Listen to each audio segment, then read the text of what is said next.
Hello hi నమస్తే welcome back to SR మన ప్రయాణం. సో ఈరోజు మన ఛానల్లో కొబ్బరికాయ మామిడికాయ కాంబినేషన్లో పచ్చడినైతే చేయడం చూపించేస్తున్నాను. So simple process and taste మాత్రం అద్రిపోతుంది. సో ఈ విధంగా ఎప్పుడైనా ట్రై చేయండి. అండ్ మీరు కనుక మనకి ఛానల్ని సబ్స్క్రైబ్ చేసుకోకపోతే సబ్స్క్రైబ్ చేసుకోండి.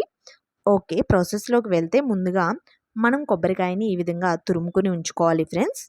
ఇందులోకి మ్యాంగోస్‌ని చిన్న చిన్న పీసెస్‌గా కట్ చేసి పక్కనైతే ఈ విధంగా పెట్టేసుకోవాలి. సో, ఇప్పుడు ఇందులోకి ఒక 6 చిల్లీస్ వరకు అయితే నేను తీసుకున్నాను. ఇన్ కేస్ స్పైసీ ఇష్టం లేని వాళ్ళు 5 చిల్లీస్ వరకు కూడా యూజ్ చేసుకోవచ్చు.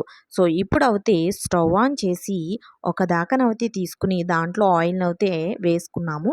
సో, ఇందులోకి పచ్చిశనగపప్పు, ధనియాలు, కొంచెం జీలకర్ర అలాగే చిల్లీస్ వేసుకుని బాగా ఎగనిచ్చి కొంచెం కరివేపాకును కూడా యాడ్ చేసి పక్కనైతే పెట్టుకుని ఒక 5 మినిట్స్ చల్లారనివ్వాలి. చల్లారిన తర్వాత మిక్సీలో అయితే వేసుకుని కొంచెం ఉప్పు కొల్లినైతే యాడ్ చేసుకోవచ్చు.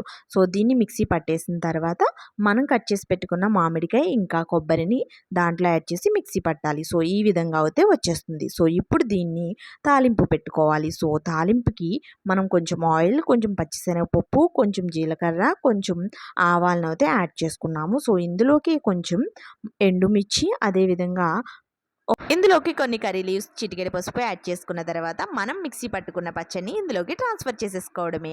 సో దీన్ని బాగా మిక్స్ చేసేస్తే ఎంతో టేస్టీగా ఉండే కొబ్బరి మామిడి పచ్చడి రెడీ అయిపోయింది ఫ్రెండ్స్. సో ఈ వీడియో కనుక మీకు నచ్చినట్లయితే ఒక లైక్ చేయండి. అండ్ ఈ పచ్చడి కనుక మీరు ఇంట్లో ట్రై చేసినట్లయితే ఎలా వచ్చిందో నాకు కామెంట్ ద్వారా తప్పకుండా తెలియచేయండి. Okay, bye friends.